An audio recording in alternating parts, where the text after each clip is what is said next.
Bonjour. Aujourd'hui, je voulais continuer avec vous certains points de la signification spirituelle de Sukkot et donc de notre voyage en Israël à Sukkot. L'une des caractéristiques de cette fête est l'universalité.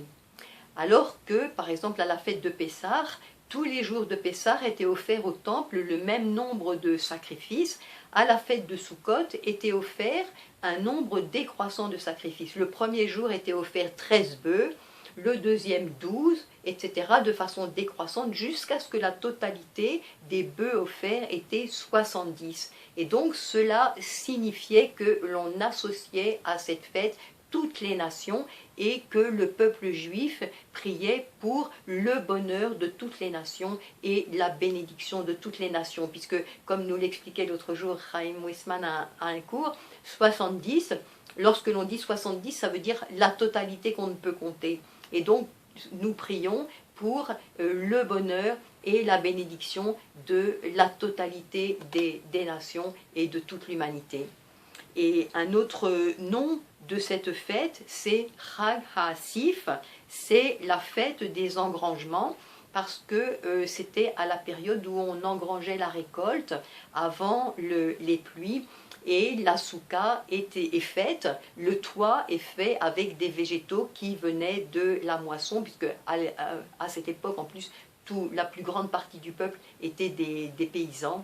Donc on remerciait Hachem en faisant cette souka avec les végétaux, on remerciait Hachem qui pourvoit à nos récoltes et donc pourvoit à nos besoins. Et c'est le toit qui était fait avec les végétaux pour manifester aussi sa protection sur nous. Et nous manifestons avec cette souka faite avec des végétaux, le toit au moins avec des végétaux, que Hachem est le maître de la nature. Il est le maître de tout et c'est lui qui pourvoit à toute chose pour nous et à notre protection.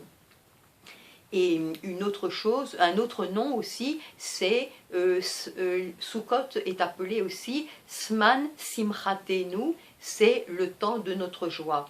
Parce qu'il y avait à la période de Sukkot à Jérusalem une joie très particulière, beaucoup plus grande. C'est vrai qu'aux autres fêtes de pèlerinage, Pessah et Shavuot, il y avait aussi une grande joie parce que à ces trois fêtes de pèlerinage, le peuple juif devait monter et dépenser le Maaser Sheni, l'une des dîmes que Hachem avait ordonné au peuple juif.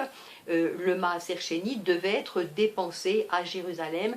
Pendant ces fêtes, il y avait donc une très grande joie, mais surtout à la période de Sukkot.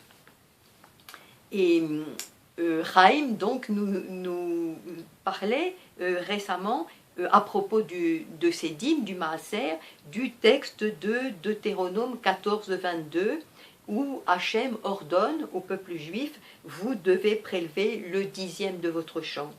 Et Chaim faisait le lien, associait ce texte à un autre, celui de Malachie 3.10, et il nous disait quand est-ce qu'on peut mettre Hachem à l'épreuve. Le défier d'une certaine façon, c'est dans ce texte-là, Hachem dit lui-même, mettez-moi à l'épreuve par vos dîmes. Et vous verrez si je n'ouvre pas pour vous les cataractes des cieux. Et donc, si je ne pourvois pas en surabondance, si je ne vous bénis pas en surabondance. Et donc, c'est vrai que pour vous qui venez en Israël, c'est un gros effort, et surtout de venir à une période de fête. Et donc, vous manifestez à Hachem un amour particulier et vous manifestez votre confiance. Alors que Hachem vous bénisse aussi en surabondance, qu'il ouvre aussi pour vous les écluses de ses cieux et répande à profusion sa bénédiction sur vous et sur les vôtres. Et surtout en cette fête où il est dit que c'est lui le maître de la nature, le maître de nos récoltes qui pourvoit à nos besoins, et alors qu'il pourvoit à vos besoins en surabondance. Et surtout pendant cette fête qui a ce caractère universel où on prie pour le bonheur et pour la bénédiction des nations, et bien vous qui viendrez à cette fête de Sukkot, et nous serons ensemble ici, que Hachem vous bénisse en retour en surabondance et qu'il bénisse vos familles et qu'il pourvoie à vos besoins en surabondance et vous bénisse en toutes choses.